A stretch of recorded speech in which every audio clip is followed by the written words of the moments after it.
pelajar bahawa markah menentukan masa depan. A dianggap tiket kejayaan, manakala C, D dan E seolah-olah kegagalan.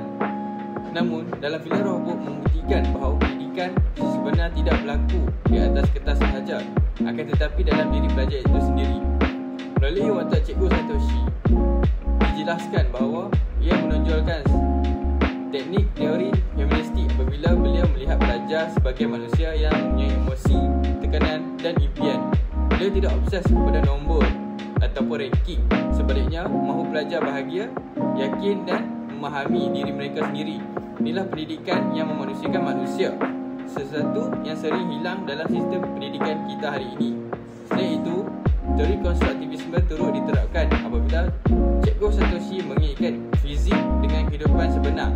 Beliau menggunakan gitar, botol, minyak dan eksperimen sambil menyatakan bahawa fizik is life. Pelajar tidak lagi belajar secara hafalan tetapi membina pengetahuan melalui pengalaman dan pemerhatian fizik menjadi mendekat dan bermakna, bukan lagi subjek yang menakutkan.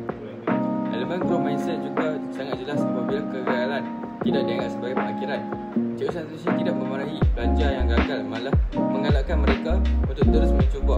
Bagi beliau, orang yang tidak pernah gagal biasanya orang yang tidak pernah mencuba dari kegagalan. Pelajar belajar untuk bangkit untuk menjadi lebih yakin. Dari segi pendekatan student center learning diamalkan apabila Cikgu Satoshi tidak terus memberi jawapan. Sebaliknya, ia tanya seperti, what did you observe? What else? Pelajar dipaksa berfikir sendiri manakala guru hanya bertindak sebagai pembimbing, bukan pemberi jawapan segera. Seterusnya, cooperative learning pula berlaku apabila pelajar saling memberi sokongan untuk menguatkan kata-kata semangat. Pembelajaran berubah menjadi usaha berpasukan, bukan persaingan semata-mata.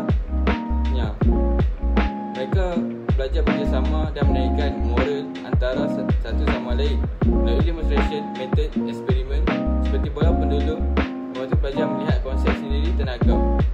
Apa yang sebelum ini hanyalah dalam buku, kini boleh dilihat dan difahami dengan secara yang nyata. Akhir sekali, positive reinforcement diamalkan apabila Guru Satoshi sentiasa memberi pujian dan keyakinan kepada pelajar yang sering dipandang rendah. Beliau bukan sekadar mengajar fizik tetapi membangkitkan harga diri pelajar. Terima kasih.